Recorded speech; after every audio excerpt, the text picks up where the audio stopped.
হরে কৃষ্ণ। আজ 29শে জানুয়ারি বৃহস্পতিবার, একটি বিশেষ দিন। আজকের দিনে ভৌমি বা জয়া একাদশী ব্রতের দিন। আজকের দিনে অনেকেই ভক্তি ও শ্রদ্ধার সহিত ভৌমি একাদশী ব্রত পালন করছেন, ভগবান বিষ্ণুর পুজো করবেন। কিন্তু আজকের দিনে কিছু করুন কিংবা না করুন, অবশ্যই এই ভৌমি বা জয়া একাদশীর বিশেষ মাহাত্ম্য কথা শ্রবণ করুন। এতে সাংসারিক সুখ এবং শ্রবণং মঙ্গলম, শ্রবণ করলেও এই ব্রতের পূর্ণ ফল লাভ করা যায়। তো অবশ্যই আপনারা ভৌমি একাদশীর মাহাত্ম্য কথা শ্রবণ করুন, সাথে সাথে মা লক্ষ্মীর আশীর্বাদ প্রাপ্তি করা যায়। এবং এই একাদশী ব্রতের দিনে কি কি খাওয়া উচিত, কি কি খাওয়া উচিত নয়, পালন কখন করতে হবে, শাস্ত্রে এই ভৌমি একাদশী ব্রতের বিশেষ মাহাত্ম্য কথা বর্ণনা করা হয়েছে। তাই আজকের এ পর্বে আমরা সেই সকল প্রসঙ্গ জেনে নিব। বছরের একটা অন্যতম গুরুত্বপূর্ণ একাদশী ব্রত হচ্ছে এই ভৌমি অথবা জয়া একাদশী ব্রত। তাই আশা করছি আজকের এই তথ্যগুলো আপনাকে একটুকু হলেও সমৃদ্ধ করবে। আসুন আগামী কিছুক্ষণ সময় একসঙ্গে ধৈর্য ধরে আজকের এই তথ্যগুলো জেনে নেই। যদি আজকের এই তথ্যগুলো জেনে আপনি সমৃদ্ধ হয়ে থাকেন বা ভালো লেগে থাকে, একটি লাইক করে কমেন্টে আপনার ইষ্ট দেবতার নামটি অথবা জয় শ্রী বিষ্ণু ভগবানের জয় একবার হলেও লিখে যাবার অনুরোধ জানাচ্ছি।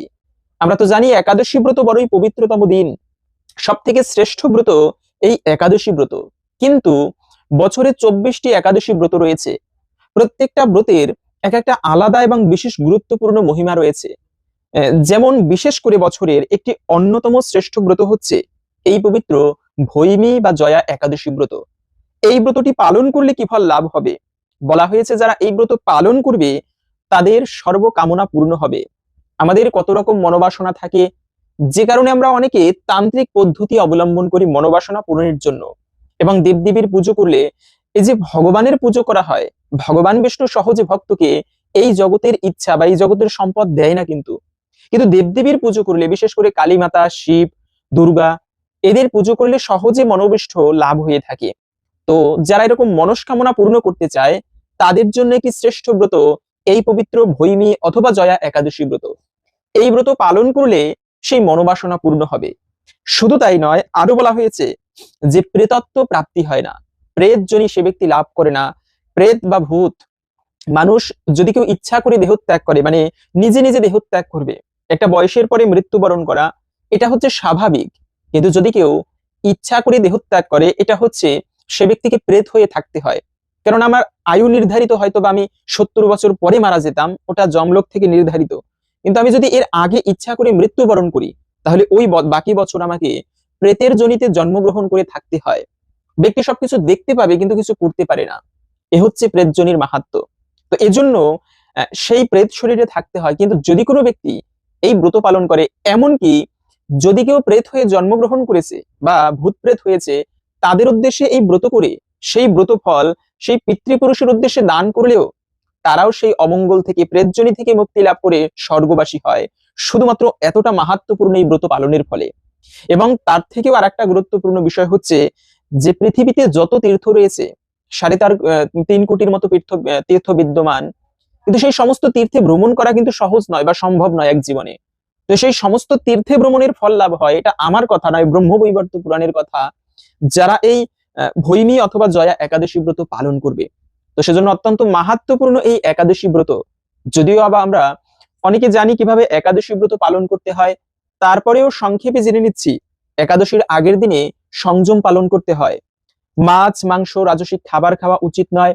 মিথ্যা কথা, দ্রুতক্রীড়া, যেমন বিশেষ করে এই কলিকালে 4টি নিয়ম, বেশি কিছু করতে হয় না। 4টি নিয়ম যদি কেউ পালন করতে পারে, সে ব্যক্তিও কিন্তু অন্তিমে বৈকুণ্ঠ মানে স্বর্গবাসী হতে পারে। এটা আমার কথা নয়, ভাগবতে পাওয়া যায়। ধর্মের 4টি স্তম্ভ: সত্য, শৌচ, দয়া, তপ। তো এই 4টি মানে ধর্মকে বা যদি কেউ ধারণ করতে পারে, কোনো সদা সত্য কথা বলবে, তারপরে হচ্ছে কোনো প্রাণীকে হত্যা করবে না, নেশা করবে না, দ্রুতক্রীড়া বা টাসপাসা জুয়া খেলবে না, তাদেরকে দূর থেকে প্রণাম করবে, কখনো এই যমলোকে নিয়ে আসবে না। এজন্য এই একাদশী ব্রত অজান্তেও যদি কেউ পালন করে, তিনি সর্বপাপ থেকে মুক্ত হয়ে বৈকুণ্ঠবাসী হয়। এরকম একটা কাহিনী পাওয়া যায়। ধর্মধ্বজ নামে এক পাপিষ্ঠ রাজা ছিল। প্রথমে ধর্মধ্বজ রাজা, তিনি ধর্ম অনুযায়ী রাজ্য শাসন করত, প্রজাদের পুত্রের মতো প্রতিপালন করত। কিন্তু মন্ত্রীদের কুমন্ত্রণায় তিনি অন্যায়ভাবে বিভিন্ন রাজ্য দখল করতে লাগলো। তো এই কথা একজন মহামুনির পুত্র, সেই মুনিবরের নাম ছিল গালব মুনি।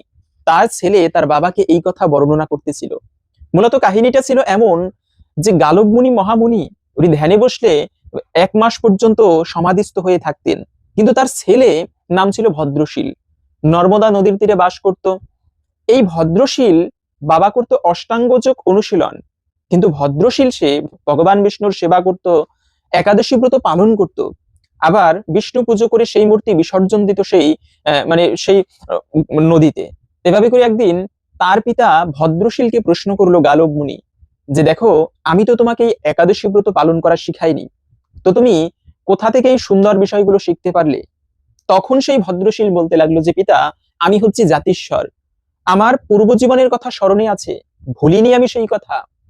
পূর্বজীবনে আমি ধর্মধ্বজ নামে এক রাজা ছিলাম, ধর্ম অনুযায়ী রাজ্য শাসন করতাম, কিন্তু ওই মন্ত্রীদের কুমন্ত্রণায় বিভিন্ন রাজ্য অন্যায়ভাবে দখল করতে লাগলাম, অন্যায়ভাবে আমার রাজকোষ বৃদ্ধি করতে লাগলাম। এভাবে করে রাজ্যে অরাজকতা দেখা দিল, কিন্তু আমি সেদিকে লক্ষ্য না করে অন্যায়ের প্রতি মনোযোগ দিয়ে আমার রাজকোষ বৃদ্ধি করতে লাগলাম। জীবনে পাপময় ভাবে জীবনযাপন করতে করতে একদিন মৃগয়া করতে গিয়েছি সৈন্যদেরকে নিয়ে। দুর্ভাগ্যবশত আমি সৈন্যদেরকে হারিয়ে ফেলেছি এবং তখন সারাদিনে কিছু আহার করিনি। প্রচন্ড ক্ষুধা তৃষ্ণায় তাদেরকে খুঁজতে লাগলাম। সন্ধ্যাকাল উপস্থিত হলে দেখতে পেলাম কিছু তীর্থযাত্রী তারা মন্দিরে, সেই বনের মধ্যে একটা ভাঙা মন্দিরে এসে রাত্রি জাগরণ করে রয়েছে। আমিও তাদের সঙ্গে সেই রাত্রি জাগরণ করে রইলাম। পরদিন প্রভাতকালে প্রচন্ড ক্ষুধা তৃষ্ণায় আমার মৃত্যু হলো। তখন যমদূতেরা এসে ভয়ানক কালপাশে বিদ্ধ করে আমার আত্মাকে টেনে বের করে দেহ থেকে ভয়ানক কাটাময় রাস্তা দিয়ে দুর্গম পথ দিয়ে যমলোকে নিয়ে গেল। যমরাজ চিত্রগুপ্তকে প্রশ্ন করলো, চিত্রগুপ্ত, দেখো তো এর জীবনে কত পাপ আছে, কি শাস্তি দেওয়া যায় এই ব্যক্তিকে? তখন চিত্রগুপ্ত বলল, মহারাজ, যদিও এই ব্যক্তি মহাপাপিষ্ট, অন্যায়ভাবে রাজ্য পরিচালনা করেছে, কিন্তু মৃত্যুর আগে এই ব্যক্তি একাদশী ব্রত পালন করেছে। এ কথা শোনা মাত্র যমরাজ তার সিংহাসন থেকে নেমে সাষ্টাঙ্গে প্রণাম করলো এই ধর্মধ্বজ রাজাকে, এবং এরপরে যথাযোগ্য উপহার আদি দিয়ে সেই ধর্মধ্বজকে বৈকুণ্ঠে ভগবানের কাছে পাঠিয়ে দিল। তো এই গালব মুনির কাছে ভদ্রশীল এই কথা বলতে লাগলো, বাবা, আমি তখন ভগবানের সাথে অযুত কোটিকাল দিব্য সুখ উপভোগ করে এরপরে আমার একদিন ইচ্ছা হলো এই জগতে একাদশী ব্রতের প্রচার করব। ভগবান আমার ইচ্ছা বুঝতে পেরে তিনি আমাকে এই জগতে তোমার মতো মহামুনির পুত্র রূপে পাঠিয়েছে, যেন আমি এই জন্মে নিজে একাদশী ব্রত পালন করে অন্যদেরও শিক্ষা দিয়ে এই জন্মেই ভগবানের কাছে আবার ফিরে যেতে পারি। এজন্য শুধুমাত্র একাদশী ব্রত যদি কেউ পালন করে তিনিও বিশেষ সৌভাগ্য প্রাপ্ত হতে পারে, ভগবান শ্রীহরির কৃপালাভে তিনিও ধন্য হতে পারে। একাদশীর মতো এজন্য শ্রেষ্ঠ কোনো ব্রত নেই। জগতের সব থেকে শ্রেষ্ঠ ব্রত হচ্ছে একাদশী ব্রত, ব্রত মধ্যে সব থেকে শ্রেষ্ঠ একটি ব্রত। কিন্তু এই একাদশীর দিনে আমরা ব্রত করে অনেকে আছে যে চা বিস্কিট খেয়ে থাকে। মানে এই যে চা, এটা অনেকে বলে এটা তো আর একাদশীর দিনে খাওয়া যাবে কেন, এটা তো আর পঞ্চ রবি শস্য নয়। যেমন একাদশীতে ধান জাতীয় খাবার, গম জাতীয় খাবার, যে কোনো প্রকার সরিষা, তারপরে যে কোনো প্রকার ডাল, পাঁচফোড়ন সবজিতে ব্যবহার করতে নেই। সেই সঙ্গে আটা থেকে যত খাবার হয় এই সমস্ত খাবারকে বর্জন করতে হয়।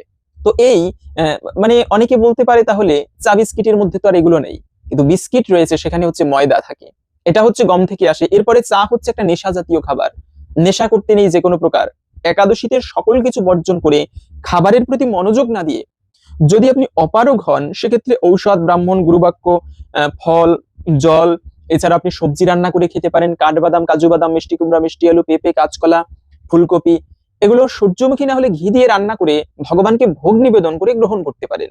এভাবে করে আপনি ব্রত করেন প্রসাদ পেয়ে, কিন্তু পঞ্চরবি শস্যকে বর্জন করতে হবে। সেই সঙ্গে টাস পাশা এগুলো তো ভুলেও খেলা যাবে না।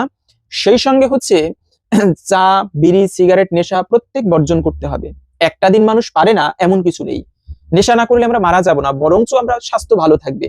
তো একটা দিন আপনারা চেষ্টা করবেন, বিশেষ করে যারা নেশা করে, অনেকেই ব্রত করে আমি জানি, চেষ্টা করি ধর্ম করতে, তো তারাও চেষ্টা করবেন একটা দিন নেশাটাকে একটু বর্জন করতে। তাই আসুন এখন কিছুক্ষণ সময় ধৈর্য ধরে আমরা এই পবিত্র ভৈমী বা জয়া একাদশীর ব্রত মাহাত্ম্য কথা জেনে নেই।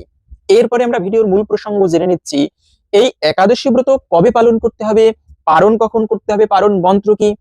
তাই এই জন্য এই ব্রত মাহাত্ম্য একটা গুরুত্বপূর্ণ বিষয়, কেননা শ্রবণম মঙ্গলম, শ্রবণের মাধ্যমে অনেকাংশেই এই ব্রতের ফল প্রাপ্ত করা যায়। কেননা শ্রবণ করলে এই ব্রতের প্রতি একটা ভক্তি আসে, মাহাত্ম্য কথা জেনে, এবং এই যে শ্রবণ করার মাধ্যমেও অনেকাংশেই এই ব্রতের ফল লাভ করা যায়। তাই আমরা এই ব্রত মাহাত্ম কথা প্রথমে জেনে নিচ্ছি, এরপরে কবে ব্রত পালন কখন সেই সকল বিষয় জেনে নিচ্ছি। জয়া একাদশী, মাঘ মাসের শুক্লপক্ষিয়া জয়া একাদশী ব্রত মাহাত্ম ভবিষ্যত্তর পুরাণে বর্ণিত আছে। শ্রী গরুর পুরাণে মাঘ মাসের শুক্লপক্ষিয়া একাদশী তিথিকে ভৈমী একাদশী নামে অভিহিত করা হয়েছে। কল্পান্তরে বিভিন্ন পুরাণে বিভিন্ন নাম দেখা যায়। পদ্মপুরাণ অনুসারে জ্যৈষ্ঠ মাসের শুক্লপক্ষিয়া একাদশীর নামই পাণ্ডব নির্জলা বা ভীমসেনী ভৈমী একাদশী। যুধিষ্ঠির বললেন, হে কৃষ্ণ, আপনি কৃপা করে মাঘ মাসের শুক্লপক্ষের একাদশীর সবিশেষ বর্ণনা করুন। শ্রীকৃষ্ণ বললেন, হে মহারাজ, মাঘ মাসের কৃষ্ণপক্ষের একাদশী জয়া নামে প্রসিদ্ধা। এই তিথি সর্বপাপ বিনাশিনী, সর্বশ্রেষ্ঠা পবিত্রা, সর্বকাম এবং মুক্তি প্রদায়িনী। এই ব্রতের ফলে মানুষ কখনো প্রেতত্ব প্রাপ্তি হয় না। এই একাদশীর নিম্নরূপ উপাখ্যান শোনা যায়। এক সময় স্বর্গলোকে ইন্দ্র রাজত্ব করছিলেন। সেখানে অন্য দেবতারাও বেশ সুখেই ছিলেন। তারা পারিজাত পুষ্প শোভিত নন্দনকাননে অপ্সরাদের সাথে বিহার করতেন। একদিন 50 কোটি অপ্সরানায়ক দেবরাজ ইন্দ্র স্বেচ্ছায় আনন্দ ভরে তাদের নৃত্যগীত করতে বললেন। নৃত্যের সাথে সাথে গন্ধর্বগণ গান করতে লাগলেন। পুষ্পদত্ত, চিত্রসেন প্রভৃতি প্রধান প্রধান গন্ধর্বীরাও সেখানে উপস্থিত ছিলেন। চিত্রসেনের পত্নীর নাম মালিনী, পুষ্পবন্তী নামে তার এক কন্যা ছিল। পুষ্পদত্তের পুত্রের নাম মাল্যবান। এই মাল্যবান পুষ্পবন্তীর রূপে মুগ্ধ হয়েছিল। পুষ্পবন্তী পুনঃ পুনঃ কটাক্ষ দ্বারা মাল্যবানকে বশীভূত করেছিল। ইন্দ্রের প্রীতিবিধানের জন্য তারা দুজনেই নৃত্যগীতের সেই সভায় যোগদান করেছিল, কিন্তু একে অপরের প্রতি আকৃষ্ট থাকায় উভয়েই চিত্ত বিভ্রান্ত হচ্ছিল। সেখানে তারা পরস্পর কেবল দৃষ্টিবদ্ধ অবস্থায় দাঁড়িয়ে থাকলো। ফলে গানের ক্রম বিপর্যয় ঘটল। তাদের এইরকম তাল মান ভঙ্গভাব দেখে তারা পরস্পর কামাসক্ত হয়েছে। দেবরাজ ইন্দ্র তা বুঝতে পারলেন। তখন ক্রোধবশে তিনি তাদের অভিশাপ দিলেন, রে মূঢ়, তোমরা আমার আজ্ঞা লঙ্ঘন করেছো। তোমাদের ধিক, এখনোই তোমরা পিশাচজনী লাভ করে মর্ত্যলোকে নিজ দুষ্কর্মের ফল ভোগ করো। ইন্দ্রের অভিশাপে তারা দুজন দুঃখিত মনে হিমালয় পর্বতে বিচরণ করছিল। পিশাচত্ব প্রাপ্ত হওয়ায় অত্যন্ত দুঃখ ভোগ করতে লাগলো। হিমালয়ের প্রচন্ড শীতে কাতর হয়ে নিজেদের পূর্ব পরিচয় বিস্মৃত হলো। এইভাবে অতি কষ্টে সেখানে দিন যাপন করতে লাগলো। একদিন পিশাচ নিজ পত্নী পিশাচীকে বলল, সামান্য মাত্র পাপ করিনি, অথচ নরক যন্ত্রণার মতো পিশাচত্ব প্রাপ্ত হয়েছি। অতএব এখন থেকে আর কোনো পাপকর্ম করব না। এইভাবে চিন্তা করে তারা সেই পর্বতে মৃতপ্রায় বাস করতে লাগলো। মূল্যবান এবং পুষ্পবন্তীর পূর্ব কোনো পুণ্যবশত সেই সময় মাঘী শুক্লপক্ষিয়া জয়া একাদশী তিথি উপস্থিত হলো। তারা একটি অসত্য বৃক্ষতলে নিরাহারে নির্জলা অবস্থায় দিবানিশি যাপন করলো। শীতের প্রকোপে অনিদ্রায় রাত্রি অতিবাহিত হলো। পরদিন সূর্যোদয়ে দ্বাদশী তিথি উপস্থিত হলো। জয়া একাদশীর দিন অনাহার এবং রাত্রি জাগরণে তাদের ভক্তির অনুষ্ঠান পালিত হলো। এই ব্রত পালনে তাদের ভগবান বিষ্ণুর কৃপায় পিশাচত্ব দূর হলো। তারা দুজনেই তাদের পূর্বরূপ ফিরে পেল। তারপর তারা স্বর্গে ফিরে গেল। দেবরাজ ইন্দ্র তাদেরকে দেখে আশ্চর্য হলেন। তিনি জিজ্ঞাসা করলেন, কোন পুণ্য ফলে তোমাদের পিশাচত্ব দূর হলো? আমার অভিশাপ থেকে কে তোমাদের মুক্ত করলো? মাল্যবান বললেন, হে প্রভু, ভগবান বাসুদেবের কৃপায় জয়া একাদশী ব্রতের পূর্ণ প্রভাবে আমাদের পিশাচত্ব দূর হয়েছে। তাদের কথা শুনে দেবরাজ ইন্দ্র বললেন, হে মাল্যবান, তোমরা এখন থেকে আবার অমৃত পান করো। এই ব্রতে যারা আসক্ত এবং যারা কৃষ্ণ ভক্তি পরায়ণ তারা আমাদেরও পূজ্য বলে জানবে। এই দেবলোকে তুমি পুষ্পবন্তীর সাথে সুখে বাস করো। হে মহারাজ, এই জয়া একাদশী ব্রত ব্রহ্মহত্যা জনিত পাপকেও বিনাশ করে। এই ব্রত পালনে সমস্ত প্রকার দানের ফল লাভ হয়। সকল যজ্ঞ এবং তীর্থের পুণ্য ফল এই একাদশী ব্রত প্রভাবে আপনা হতেই লাভ হয়ে থাকে। অবশেষে মহা আনন্দে বৈকুণ্ঠ ধামে বাস হয়। এই জয়া একাদশীর ব্রত মাহাত্ম্য পাঠ এবং ভক্তি ভরে শ্রবণ করলে অগ্নিঅষ্টম যজ্ঞের ফল পাওয়া যায়। তো এ হচ্ছে মূলত এই পবিত্র জয়া বা ভৈমী একাদশী ব্রতের বিশেষ মাহাত্ম্য কথা। তো আশা করি বুঝতে পেরেছেন এই একাদশী ব্রত পালন করলে আমরা কি ফল লাভ করতে পারি। তাই আমাদের প্রত্যেকের উচিত প্রতিটা একাদশী ব্রত ভক্তি ভরে পালন করা, কেননা ভগবান শ্রীকৃষ্ণ পর্যন্ত শিক্ষা দিয়েছে একাদশী ব্রত নিজে পালন করে। এজন্য একাদশীতে অনেকে প্রশ্ন করে ভগবানকে ভোগ দেওয়া যাবে কিনা। ভগবানের জন্য তো ধর্ম নয়, ভগবানকে অবশ্যই ভোগ দেওয়া যাবে। আমরা ব্রত করি ভগবানকে পাবার জন্য, তো জন্য একাদশীতে অন্নভোগ ভগবানকে অবশ্যই দেওয়া যাবে। তো এই একাদশী ব্রত তিথি শুরু হবে ভৈমী একাদশীর আগামী 28 জানুয়ারি বুধবার দুপুর 2টা 51 মিনিট থেকে, থাকবে মূলত 29 জানুয়ারি বৃহস্পতিবার দুপুর 12:30 পর্যন্ত। তাই উদয়া তিথি মেনে আমাদের এই একাদশী ব্রত পালন করতে হবে আগামী 29শে জানুয়ারি বৃহস্পতিবার। তো যত ভালো ব্রত করি, পারণের সময় সঠিক সময় আমাদের প্রত্যেকের পালন করতে হয়, কেননা তা না হলে ব্রতের সম্পূর্ণ ফল প্রাপ্ত হওয়া যায় না। এজন্য একাদশী ব্রতে মুনি ঋষিরা পর্যন্ত ব্রত করে যথা সময়ের মধ্যে পালন করত। তাই পালন অত্যন্ত একটা গুরুত্বপূর্ণ পর্ব। যেমন একাদশীর দিন সংকল্প করতে হয়, সংকল্প করতে না পারলেও সকালবেলা পুষ্প নিবেদন করে ভগবানের চরণে প্রার্থনা করতে হয়, হে প্রভু, আমি আজকে ব্রত করব, আমাকে তুমি কৃপা করো। এরপরে ব্রতের যদি কোনো ভুল ত্রুটি হয়, সেই ক্ষমা চেয়ে পালন করতে হয় পালনের সময়ে, যথা সময়ের মধ্যে। তো এই ব্রতের পালন করতে হবে পরদিন সকাল 6:39 থেকে 10:21 মধ্যে। এবং পালন মন্ত্র হচ্ছে ওম একাদশ্যাম নিরাহারো ব্রত নানেন কেশব প্রসিদ সুমুখনাথ জ্ঞানদৃষ্টি প্রদভব। হে প্রভু, যদি এই ব্রত করায় যদি কোনো ভুল ত্রুটি হয়ে থাকে, তুমি মার্জনা করে আমাকে তুমি কৃপা করো। এভাবে করে আপনার ভক্তির সহিত প্রার্থনা করবেন। আশা করছি আজকের এই তথ্যগুলো আপনাকে সমৃদ্ধ করেছে।